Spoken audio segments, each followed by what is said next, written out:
Hello, good afternoon. My name is Tina Terry, and I welcome you to the Gig Sessions Fanfare Fridays, where we hope to ask the questions the fans want to know.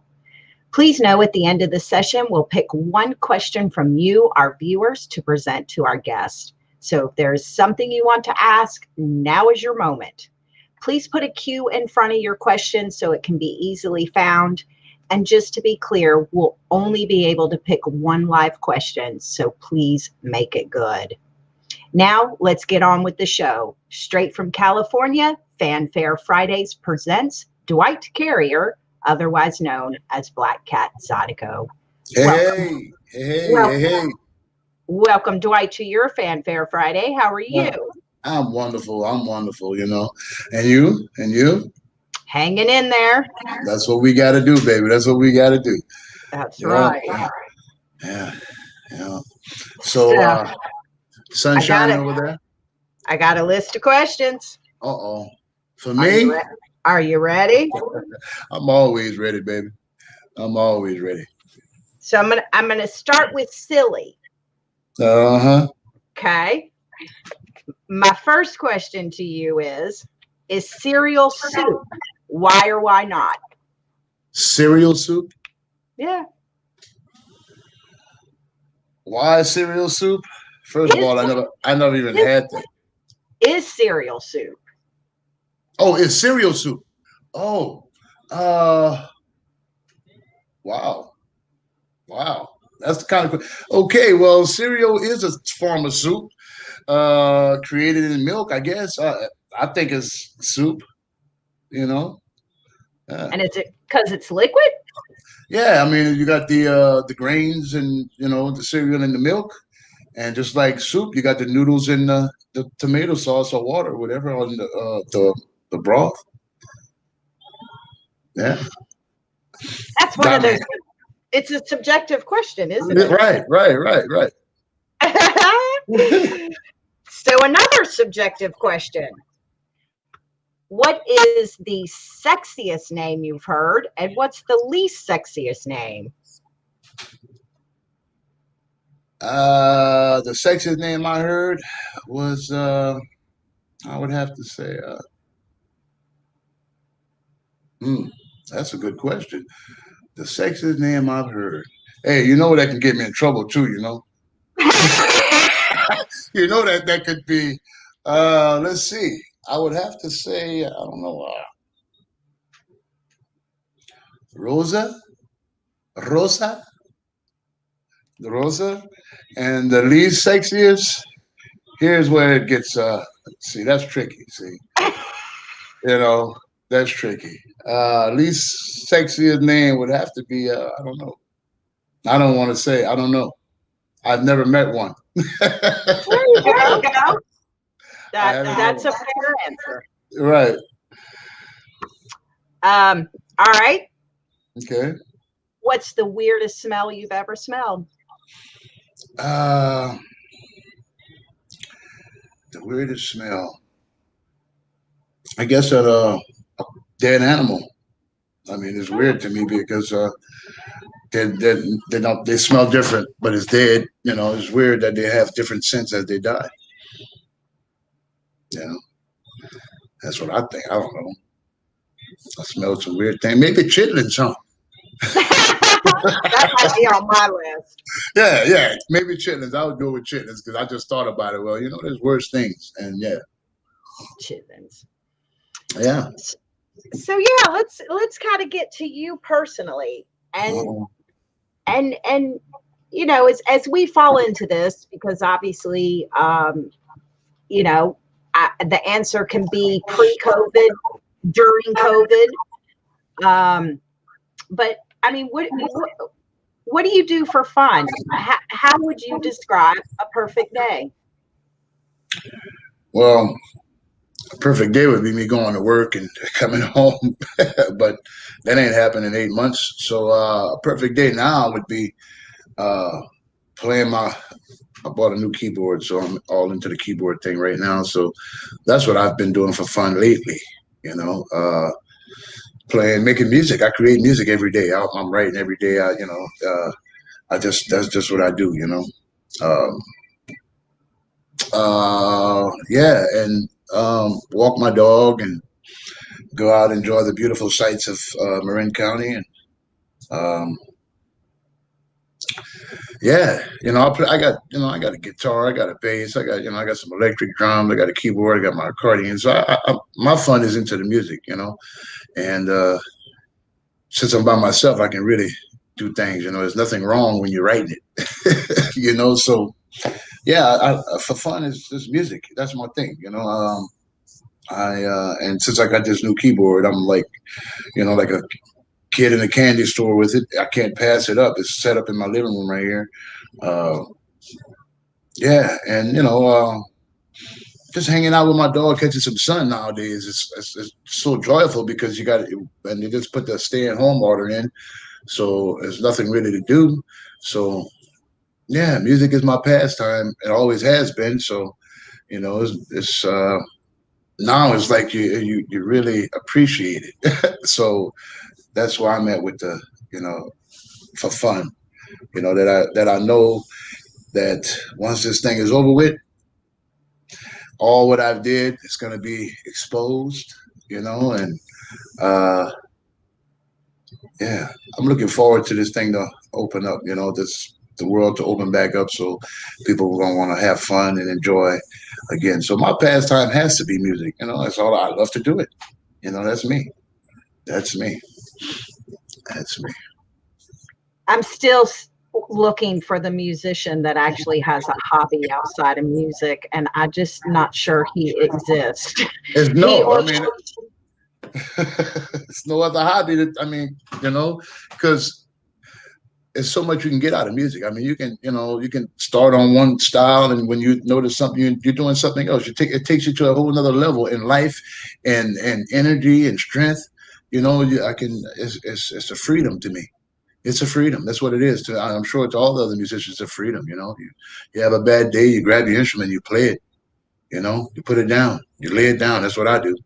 And I've been having a lot of bad days in the past few months, but the music pulled me through, and God's grace, and friends like you, and family members, because it was hard, but we making it. So for fun, I love to play music. That's what I love to do. And I want to talk on that subject that you brought up, but I want to wait a minute. Okay. So I'm gonna start at the top for people who may not know who you are. Okay. I would find that if they've never heard the Carrier family, then clearly Louisiana music is not their thing. Right. But yeah, Zydeco music is not only a style of music, it's a cultural heritage that's full of families that seem to breed the most talented children of all. Yeah. And you come from the Carrier family. So tell me about your upbringing and who was the first in your family to claim fame and hit the road touring? Well, for me, it started back in the mid '80s. I My uncle Roy Carrier, who's a Louisiana legend. He was my mentor in a sense because when I was coming up, he was the famous guy in my family. He was the guy that started playing and touring, and uh, besides my cousin Chubby, but Chubby he was touring with I think Terrence Simeon back then, and he was a drummer. But for me, I would go to the clubs on Sundays. They had a jam session, and my dad would always go, and he kept bringing us over there. And then I'm watching all these guys. My cousin Dickie and Chubby playing with Roy. Dickie was on rub board, Chubby was on drums, and Roy was on the accordion, and a lot of old guys, man, that's gone away now. But I was watching them, and I was thinking all that. I'm like, man, maybe that's something I would like to do. And I always wanted to play the drums. That's a kid's thing, beating up on stuff. So here it is. I started. My Uncle Roy gave me a set of drums. I was like 9 or 10, and it wasn't even a full set. It was like the bass drum, a tom, a cymbal, and a hi hat or something. And I remember setting that up against the bathroom door because we didn't have that much room in the house. So I had to set it up against the door and, and just beat on it until I learned, my snare was the tom because I didn't have none. I didn't know any better either. And I took it from there. And then my dad bought an accordion from Uncle Roy. And I remember him telling us not to touch it because it was so expensive. And he said, "Don't touch my accordion. I don't want y'all playing with that. Do not, And I'm like, okay, well, all right, we ain't gonna touch it. But us kids at 10, 11 years old, if you tell us not to do something, we gonna do exactly just that. And that's what. And I was playing the drums, and my brother he brought out the accordion, and he was playing the accordion, and we just looked at each other and said, "Hey, man, we can make something. We can make something happen." And we was young. I'm 10 and 11, and we started playing. And then my mom caught us. She got off of work early one day and she caught us in there and we was jamming and we didn't hear it coming and because we had the door closed and we jamming in there and she opened that door. Our hearts just fell. We look at each other like, oh, we in trouble. We in trouble. That's it. And she looked at us. She said, "That sounds good." And we looked at her like, we in trouble. We can keep on. And she looked and she said, "Y'all don't tell y'all daddy." And so that went on for at least a year, maybe, or something like that. And then my dad used to play the accordion. He wasn't that good, but he would play. He had his little tunes. He had my grandfather's song down. And my brother was an accordion, and he was doing his thing on the accordion. I was learning the drum. It was getting better and better. And one night, my dad had my mom's brother, which is his friend, my Uncle Larry, over, and they were outside at 10 o'clock at night, just sitting down in the front, drinking under the porch. And he called me to come outside and play the rub board. We had an old school rub board. It was like the old real washboard. And he said, "Get the rub board." And I went get the washboard, and I came back in, and here it is. He was playing, and I was rubbing the rub board, but I knew I could play the song he was trying to play better, And I'm like, "Hey, let me try to play that." He said, "Oh no, you don't know how to mess with that. You don't know how to play with that." And he looked. And my Uncle Larry, I think I got a whiff. My mama probably told him that, And Uncle Larry said, "Let him see what he can do." And I grabbed the accordion and I was playing, I think it was Zydeco Boogaloo or some common song that I knew I was playing. And he looked at me, man. And I mean, he gave me that look like, "You must have been playing my damn accordion." And he said, "Yeah." He stopped. He said, "Hey, where you learn that at?" And I said, "Uncle Shun," which is Roy, my Uncle Roy. And from that point on, I think the next song was Bernadette, and that's my favorite song today. That's my favorite. Bernadette is still today my favorite song. And I started playing Bernadette, and he grabbed that washboard and put it on his leg and started scratching. And then I don't know, as the weeks progressed, he found out that my brother could play, and he said, "Man, listen," he went and get all kind of equipment and stuff, and he was like ready for us to, he was like, "Okay, my sons can play," and he brought us to my Uncle Roy's club on a Sunday, and he said, "Watch them boys play," and I didn't want to get on stage. I ain't lying to you. I was like, "No, I'm not getting up there. I'm not. I mean, playing at the house is one thing, but in front of all these people, it ain't gonna happen." And I literally cried. I had tears coming out my eyes because my dad said, "You're gonna get up there," and I was like, "No, I don't want to. I don't want to get up there. I didn't want to do it. I listen, and I didn't want to get up there." He pushed me up there, and I was crying with my eyes closed, because my Uncle Roy was like, "Oh yeah, you're gonna play. You're gonna play. You're gonna play. You're gonna play." And so I got up there, and that's where Black Kitten was formed, right there. Anyway, and I opened my eyes, and the people was dancing. And another one of my favorite songs is Zydeco Stuff. But back then, I was playing Bobby Bland's Love Light, but the same song, but same rhythm.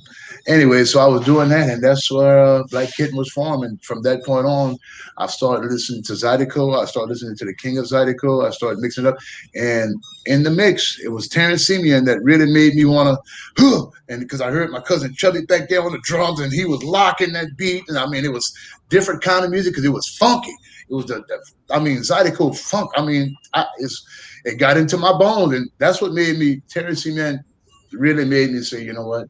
I could do this," because I was playing a lot of his songs back in the day that he recorded when he was young, I guess. And Yeah, oh man, I'm getting excited thinking about the good old days. That's the good old days, and when I heard him, and then it just came to me, and that's when a guy out of Branch, Louisiana. His name is Retail Shade as well. Jonathan August, Papoose, which was my drummer at the time, because my brother moved on to playing with Bojack and Step Rito or somebody. It was somebody that was just coming up back in the day, and my brother started playing drums with them. And I hired this guy named Jonathan August, and he's like, "Hey, man, I know some guys that's looking for a accordion player." And I went down there to Branch, Louisiana, middle of nowhere, and they was rehearsing in a car garage. And I walked in there, me and my brother, he came with me, and there's some old guys playing around, and then my brother got on the drums and I got on the accordion, and they heard us, and they was like, "Hey, man, y'all want to come together?" And so we did. We got together. It was Retail Chavis, man, Mr. Goodwin, a guy. I can't think of his name. It's a good one out of Branch, Louisiana. I mean, Rooster. It was his name. His band, I think, was Rooster and the Roadrunners. But yeah, yeah. They got some recordings out too. His name, I forgot his name. His last name is Goodwin, though. Him and his brother. It was him and his brother, and then it was me and my brother. And yeah, we did gigs. We started doing little shows around town, and then me and my brother was doing shows on the side for like wedding receptions and house parties, just drumming accordion. And this old man, Mr. Bob Montravis, and an old guy, and he was playing accordion too, but he would play on the street and he was good. And he would show up to our shows and play, just sit in, just play in. We was doing little parties everywhere, and then I recorded. Well, we started getting hot. I was 12. We was hot. We was playing every weekend in Louisiana. We were Thursday, Friday, Saturday, Sunday. I was gigging. It was Dwight Carrier and the Zydeco Rockers. Retail Chavers and the Zydeco Rockers featuring Dwight Carrier or something like that. I found a long time ago, bro. And we recorded at 45 when I turned 13, and that's when I went to New York at the age of 13, and I went to represent the state of Louisiana for the Benson and Hedges Blues Festival for the Southern Development Foundation out of Opelousas. I went down there for Paul Scott and forgot the old man's name. Anyway, they sent me there, and that's when I met Irma Thomas, Coco Taylor, Etta James, the Fabulous Thunderbirds, and I'm on the bill with these cats, Hezekiah Brown. I'm on the stage with all these big blues acts. I didn't know neither one of them. I didn't know who they were. I just know that I was in New York, and I'm 14 years old. Well, actually, yeah, 14, and my brother 15, and my cousin Thomas Carrier. He was playing the rubboard. He was might have been 17, 18, and we went out there, three young teenagers on the stage with all these people. And when we got on stage, three-piece, we rocked that crowd. When I seen them people, that's right then and there, I knew a star was born. I'm telling you, you couldn't tell me nothing after that. I was a teenager, and the money they paid me, I'm like, man, we just played 45 minutes each night, man, and I come home with like $800-900. I'm a kid. This is the 80s, you know what I mean? And when I turned 15, when I turned 15, that's when my band didn't want to travel because they couldn't, Retail and all them guys, they couldn't travel because they had jobs. And I didn't understand it at the time. I'm like, why you can't, hey, we can go on the road, take the act on the road. And they were like, nah, man, I got a job. I got a mechanic shop. I can't just leave my family. I'm like, what do you mean? This is a job, right? And I started, that's when Chucky called me because I was like, I'm ready to hit the road. I'm 15, and I seen the money I could make, and, I'm doing good in school. My mom like, you can go, but you got to, make sure your schoolwork is done. So I ran into Chubby, and he said, hey, man, this guy named Warren Caesar's looking for a accordion player. And I didn't know who Warren Caesar was, so I went and do my little research and found out he was Clifton Chanier's trumpet player. He played with Luther Ingram, Al Green, all these big acts. I'm like, well, what the hell he doing playing Zydeco? Yeah, you know what I mean? He's not even an accordion player.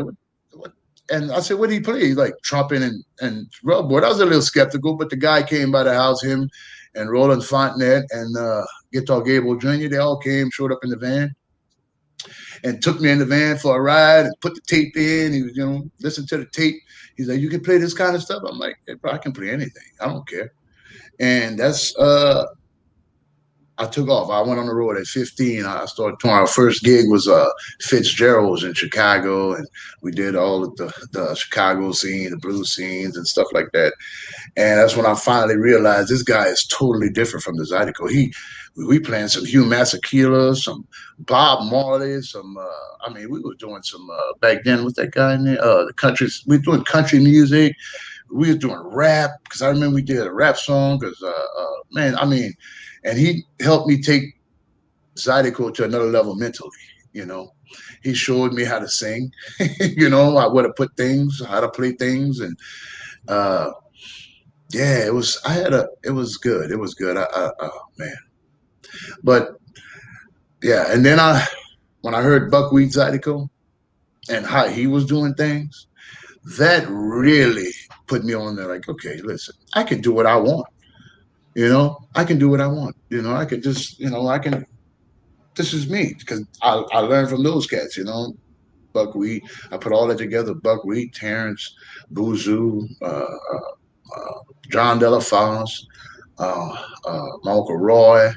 I took all that and that created me because that's what I'm used to listening to. So, even everywhere I played, they're like, man, you're traditional. Or, no, I'm just me. That's just it. I'm not, everybody got their way of doing it. And I said, you know what? I like doing it old school because it makes me feel good.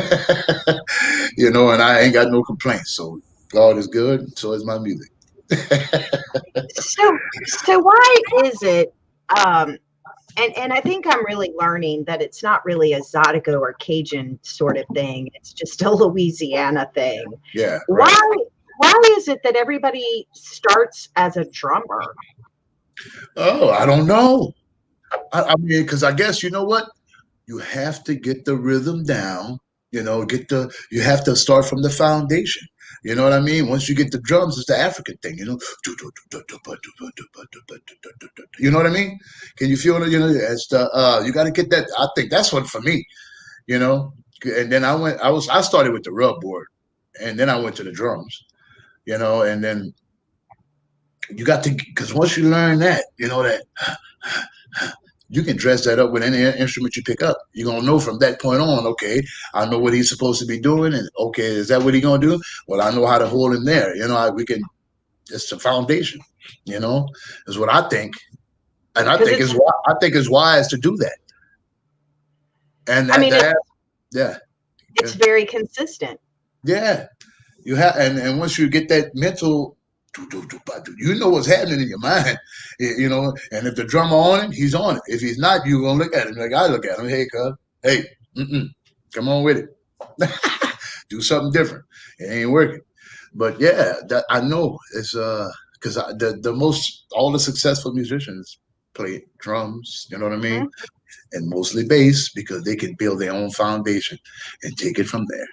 I'm an accordion player, but I don't write my songs with the accordion. I don't start writing a song with accordion. I start with, back in the day I did, but after I ran into Warren Caesar and some of these cats and listening to them, like, man, they can't start that with accordion. They just had the accordion at the end, because I'm just a musician. I don't know, I'm a Creole Louisiana musician. We ain't limited. We don't limit ourselves. We just play.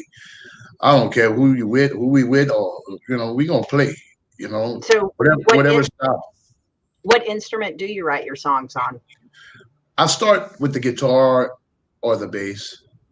Okay. Guitar, bass, and then I find the groove, and then because you do that for a little while, and you find the bridges and the changes, and you add that later, and then I come back with my accordion, and and if something don't fit while I'm playing, I can change it. I can, like, if it's a bass note in too deep, back them out a little bit, do something a little less. Then I can, after I get the song written, then I can grab my accordion and change it the way I need to, to make it fit, to make it work. And does it fit as far as music or fit as the entertainer you are? All of the above. It has to go, it has to go hand in hand, my music has to fit me, and I has to fit my music. And that's all natural to me. It's just all natural, you know? Yeah. So tell me, why Black Cat?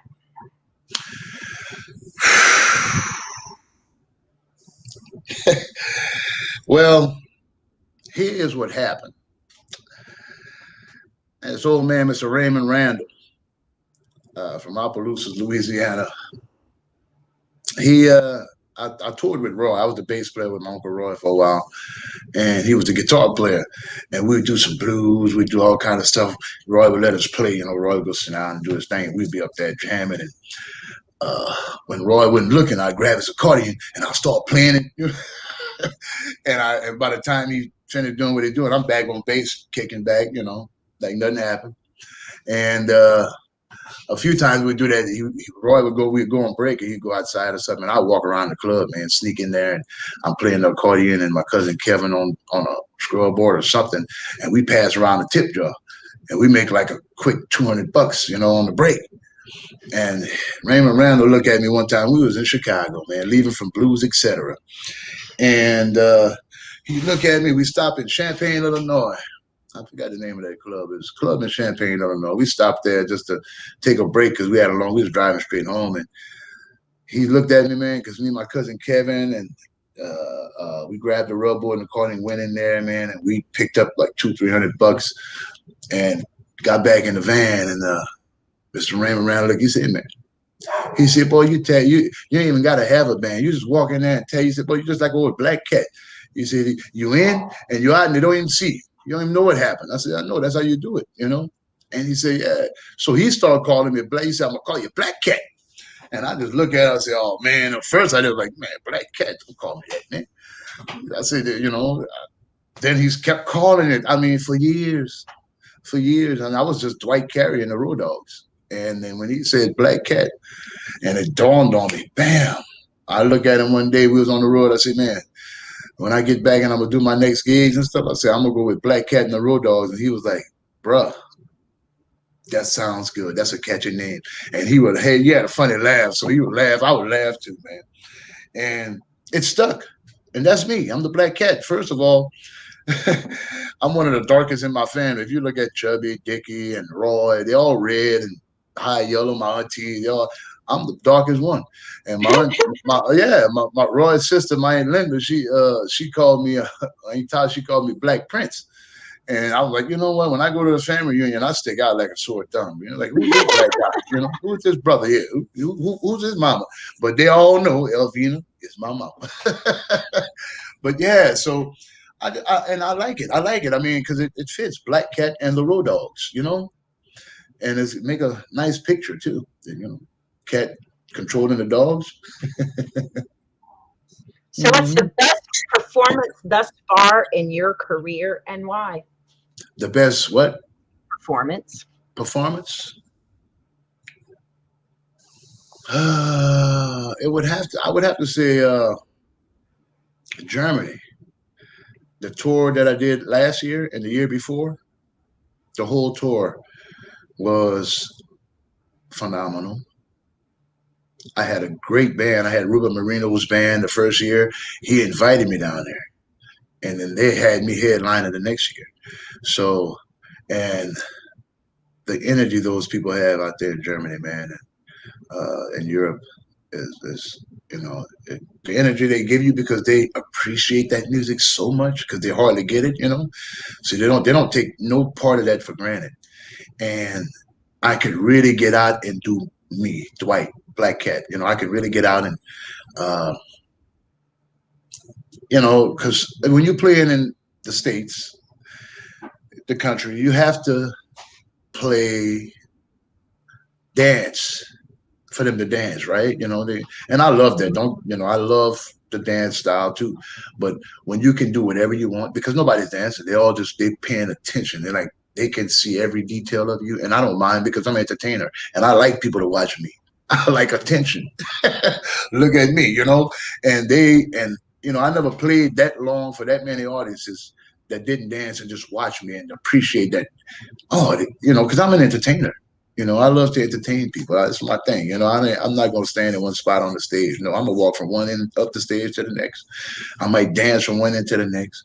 I might spin. That's just my attitude about the whole thing. And um, uh, over there, man, it was like, first of all, I'm sure for the round and the sprinter, like I'm the star. You know what I mean? They made me feel like I was a star. You know, and it's a beautiful thing, and to get treated that way, and to feel that what you're doing is being really heard. Somebody's really listening to what you're doing, because everybody's sitting there in the audience, like, I mean, they're moving, and they had a few people dancing. They had people dancing. They couldn't help themselves, of course, but for the most part, everybody was like there, just all eyes on me. And I love it, because that's the energy. That's why I get the energy. Like, I have to show them because they're watching, So that was the best tour, and because all the shows were phenomenal. I mean, sold out. All the 16 days of sold out shows. It was beautiful. It was beautiful. That was the best time of my life. I had, and touring with Warren Caesar was another wonderful thing. And if he was alive today, I would have wished he was on that tour with me, because to show him that what he taught me, how to entertain people. He taught me that, how to entertain. I don't care if it's one person in there, play your heart out. Play your heart out, because I mean, that person is listening. He got all the ears on you. One person or a million people, all the same. You got all eyes on you, and that's yeah, that was my best gig. I was hoping to go back this year playing with somebody else. I'd go on that tour just playing guitar. I'll play the cowbell on that tour. Yeah, because going overseas, I don't know, it just did something, because I hadn't been in a while. I hadn't been overseas since I was like 26. It's 20 years ago. Maybe less than that. Well, yeah, 20 years. I'm gonna say 20. And when I went back the last 2 years in a row, I'm like, man, ooh, it's a lot of work. It is a lot of work. It is a lot of work. People don't know, but it's a lot of work. But once you hit the stage, after you finish all that, because you week drive, by the time we get from the hotel to the next show, which is probably 6-7 hours down the road, it's time to set up. It's time to set up, play, back in the van, hotel, wake up, drive, set up. All is just constant, and I loved it. It's tiresome. I lost my voice like after a week. I started losing my voice, and I'm a talker, so I'm in the van. Everybody's asleep. I'm still talking to the guy driving the van. And he's like, "Hey, man, shut up! Why don't you just be quiet? You can't." Oh man, shit. I'm enjoying. I'm like, these guys sleeping. What they gonna say? They came to Europe to sleep? I'm not sleeping until I get home. And that worked. And yeah, but I love Europe.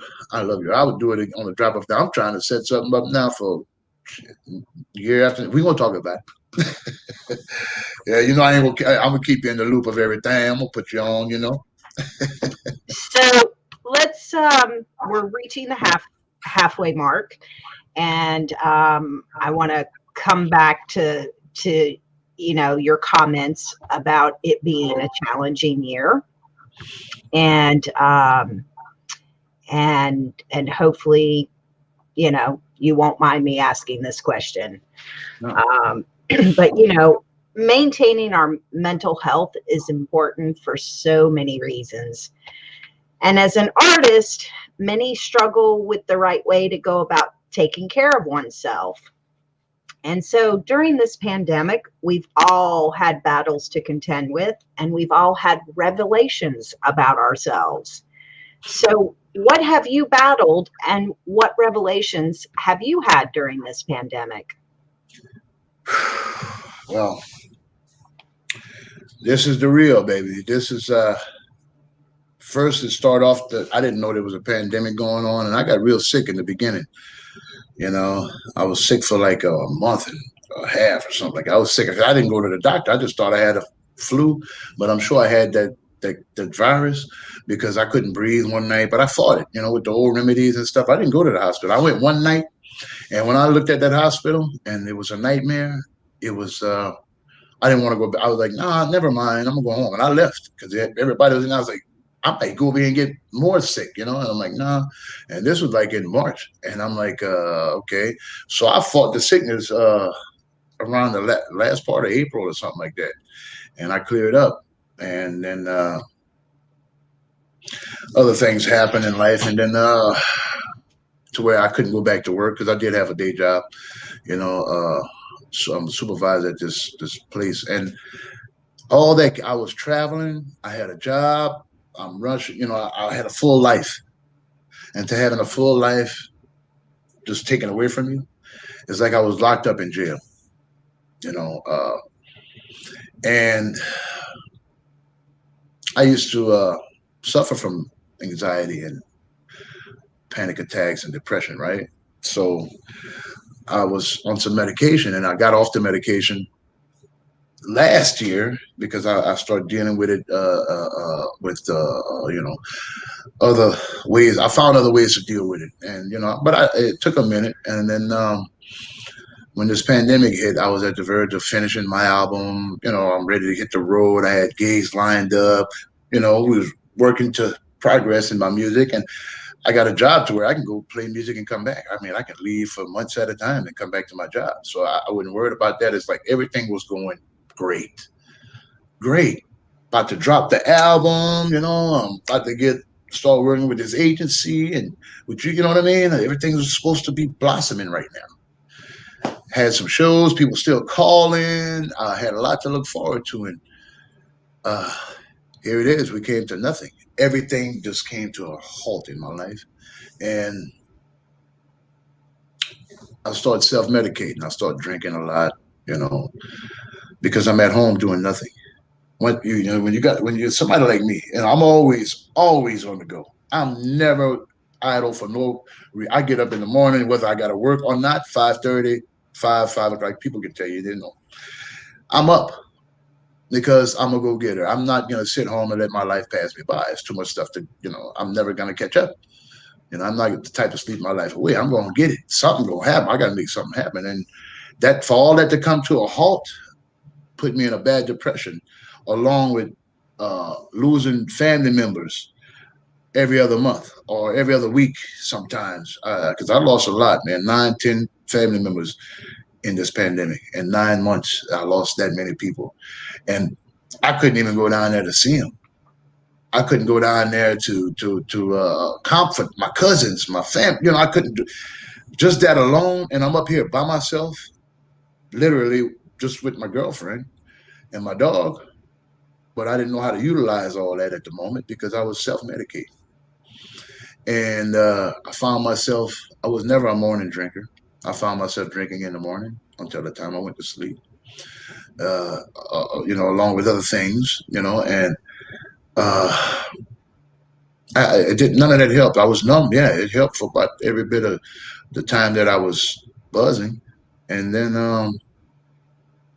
4 months in, you know, and I'm looking at my people dying off and I can't go see them because everything is on lockdown and I'm not working. I'm sitting at the house and it's not getting no better because I'm in the house drowning in my own tears, you know, just sitting there going through it. And it got worse. It just got worse. It just got worse. I'm telling you right now, I can't say, but life was hard this last, you know, those months that I went through it. And in August for my birthday, August 28th, I woke up that morning, made up my mind. I said, I'm going to fight it. Every demon I got, you know, because I had some demons that was holding me down. So the first thing I did was throw away my cell phone. I threw my cell phone out the window and I left it off for about 2 months, maybe more than that. But I needed to spend time with me the right way. And I found family members right here I didn't know. My neighbors loved me, and I started talking to them and opening up to them. You know, uh, and I made a decision. You know, to throw away all those demons and replace them with angels, and I start praying every day now. I have to reset my day now. It's not easy. I'm telling you right now. It's hard for me to tell you this. It's And but uh, it's 5 months I haven't had a drink and or drugs. I don't nothing. I've been clean for 5 months. The only thing in drug is them damn cigarettes, and I hope to God I've been praying. I've been praying for release. I've been praying for release. I can't listen. Everybody's proud of me of all the other achievements, but I'm not proud because the one achievement I want is hard. I can't stop smoking cigarettes for shit. Oh, sorry. But anyway, I'm going through it. I went through it. Now is a new day. You can reset your day at any time, and that's what I had to learn. You can reset your day when the negative vibes come through or something like that, or bad intentions. You sit there and you reset your day. Bam, and that's where I'm at in life right now. I just reset my day. you know. And I'm a happy guy now. I didn't know, first of all, I started realizing because now my head's clear. You start to realize, what you're going through. You're not by yourself. I'm not by myself. There's other people going through it, you know. But prayer, meditation, and reflecting helps. It helped me because I started reflecting on what I've done and who I've been and what I've been through.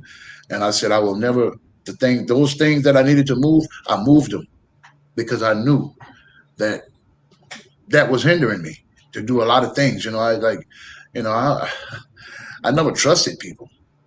Never trusted people. Really, I never trust people. But here it is. I start trusting people again, and I start trusting people, and because I've been screwed around for a long time.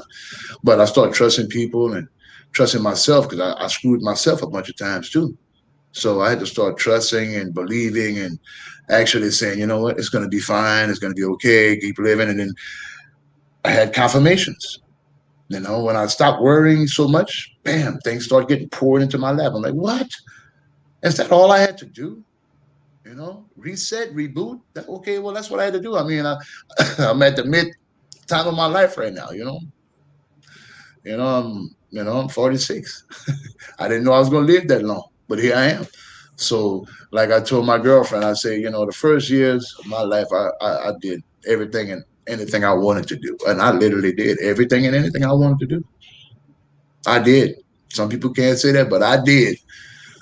The only things that I didn't worry about is that's what I'm worried about now: health and wealth. You know what I mean?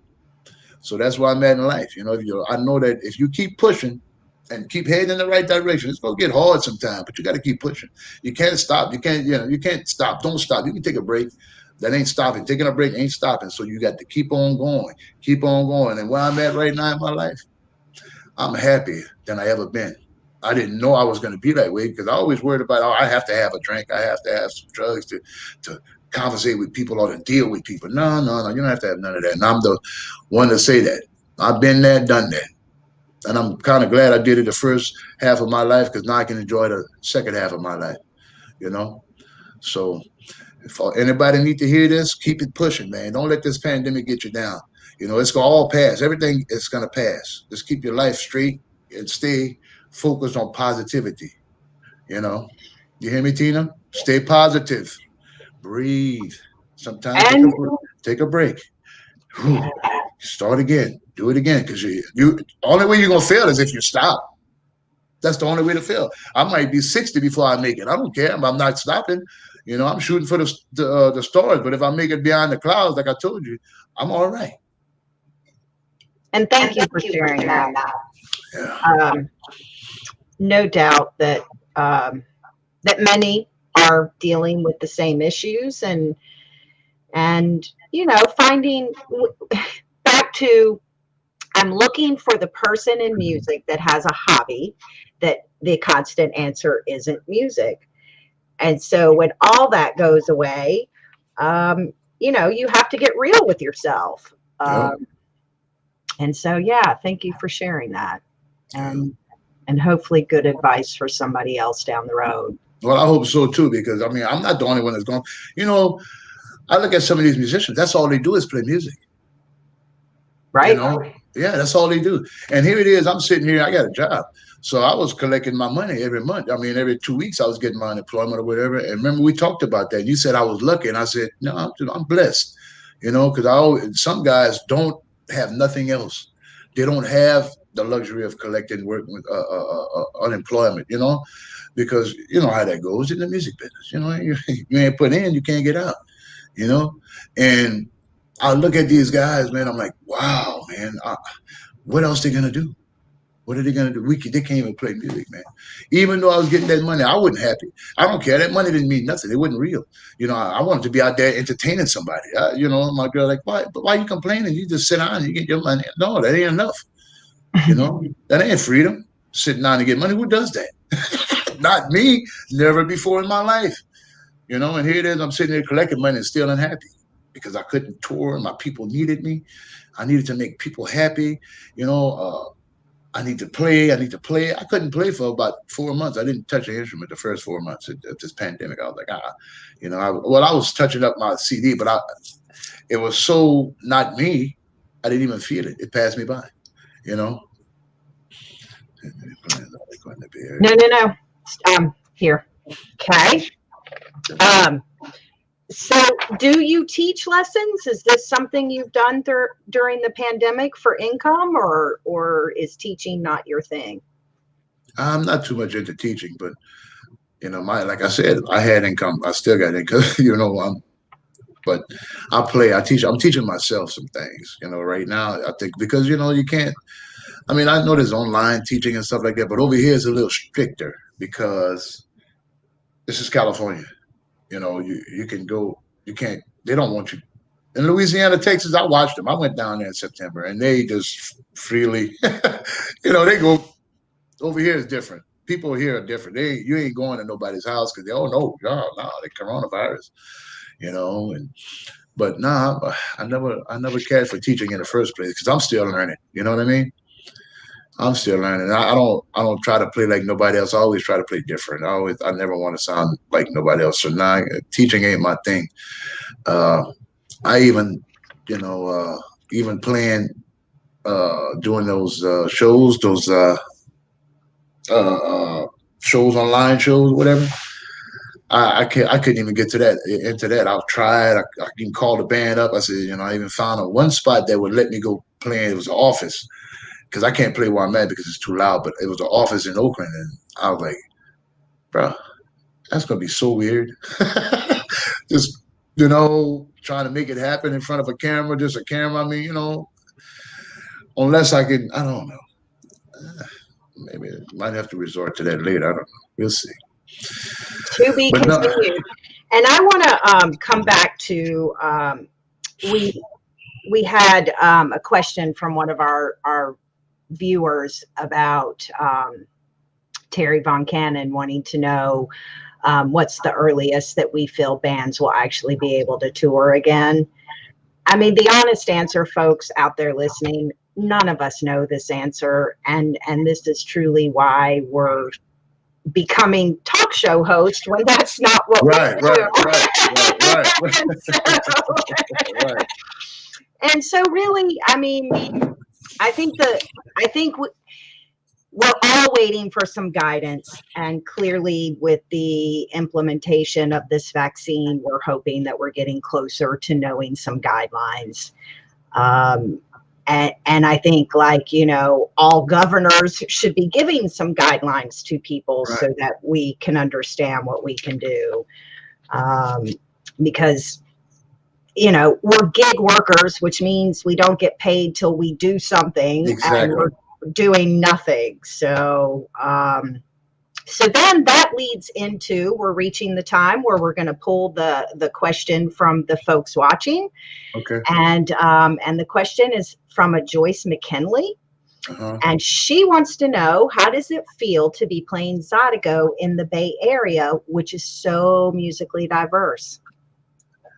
Well, Joyce, it's wonderful. I'll tell you right now, because I'm learning some stuff that people in Louisiana can't learn, because because of the diversity. I'm a diverse musician. I like to play everything. So for me to be playing here, it's like almost like a treat, because I played with some of the baddest musicians. We just lost one, man. I played with a lot of guys, man. Frankie Beverly Mays. I went to a jam session. He was in there. Dwayne Wiggins. Some of these big artists. There's a lot of great musicians here. I'm talking about they teaching me stuff. Stuff I didn't know nothing about. Because of course I'm on the stage. Sharing the stage with the Whisperers. I'm sharing the stage with. Juan Escobedo, Vito, and all these people. I read about, and it's beautiful. It's wonderful to be here in the Bay Area. I'm telling you right now. Sammy Hagar. All these big times. And then I ran into. There's so many people. I don't even know where to start. But yeah, I love it. I love it. I love performing it because then at the same time, people that never heard of Zydeco hear it, and hearing it from me, I prefer, because a lot of them get on my stage and I start just jamming with them, and they're like, "Hey man, you gonna come do something on my album?" Like I'm supposed to be with Twice as Good in January. We're gonna he wants me to play some recording on his album, on their album, and but I love the Bay Area because they accept my music because when I fit in here. I think I fit. I'm sorry, but I think because a lot of people here are not just singers; they're entertainers as well, just like me. I'm not just an accordion player; I'm an entertainer. So I love performing, in the Bay Area. It feels good. It feels good to be in the Bay Area. Yeah. So on that, we're going to round this up. Okay. And what's the one thing you want your fans to know about you? That I love you guys, and I'm always going to be here. I need you to know that I ain't going nowhere. We're going to be partying until the end of time with Black Cat Zydeco, and that, I want you guys to be safe. And know about Black Cat Zydeco, huh? There's a lot to know about me, but we're gonna just say that I'm in a better place, and I hope that you are, because I am concerned and worried about everybody's safety out there. I want y'all to know that, and happy holidays to everyone. And it's a lot. We have to do a 2-hour session. You got to do it. I got all day to do this thing. Well, and the funny irony is, I keep telling all of you, you would think the more I do this, the easier it would get. But honestly, it's huge anxieties for me because I'm not an entertainer. No, you're not. And so I've really learned to respect even more what you do. I thought I always had that grand respect, but being in this role has really people grown can see that you. Respect. Yeah, I don't want to be seen. I don't want to be seen. I don't. I know how it is, man. I know I got friends like that. They're like, "Oh man, how you could get in front of all those people?" Yeah. Hey, man, I don't know. It just happens. Dwight, you were talking about crying the first time you hit stage. Yeah. When I took a speech class in college, thank God I'm not working for this employer anymore, but I never called in sick, but I literally would call in sick just to practice the speech by myself at home. And I couldn't even practice in front of myself at home. You had to get away from the mirror, huh? Yeah, it's never been a comfortable place for me, and that's one of my challenges that I'd like to conquer. Well, you're gonna get through it. Keep messing with Black Cat Zydeco. You'll be up there MCing and everything. Yeah, no, I'm so grateful for you, Dwight. I am. You're getting better. You're getting better. But the cool part is, now that you and I have aligned, there's going to be other segments. Yeah. We're gonna keep doing this for various reasons. This is it's good for me. It's good for you, and it's good for other people. It's we have to come together as one. This is all. We all one big family, and once people start to see that and understand that, it's going to be a good place for everybody. I agree. Mm-hmm. Well, keep staying strong. I thank what you for sharing that with us. I You're know welcome. sometimes, I, for the gratitude of others, to be reminded that you just have to keep pushing forward and never lose sight of what ultimately matters to you. That's right. That's right. You Because know? that's all you got. At the end of the day, that's all you got. So if you don't protect it, you know what I mean? It's gonna go. Yeah. So that's what I realized. I had to protect me and what my passion. I got to protect that. So that's where I'm at in life. I got to protect that. So negativity away, positivity is all in, and I'm looking forward to enjoying my second half of life. You know. And I'm right behind you. I just Yeah. turned 51 this year. So, Yeah. See, we're gonna keep it pushing. See, that's it. Health and wealth, baby. Health and wealth. Yep. Yeah, we're gonna grow together, baby. Watch us go. I'm telling you. Watch us go. Thank you. Thank you Pleasure, for fun. joining today. Happy holidays, everybody. From Black Cat Zydeco, we love you. Keep it pushing. Tina, I love you, baby. Josh, take care. Thanks. Great business, man. You're doing great. And looking to do forward to doing a lot of work and looking forward to seeing a lot of you guys next year, hopefully, maybe around August. Who knows? It would be nice, It'd be nice. Beautiful thing. Well, thank you. Thank you. And I will talk to you soon.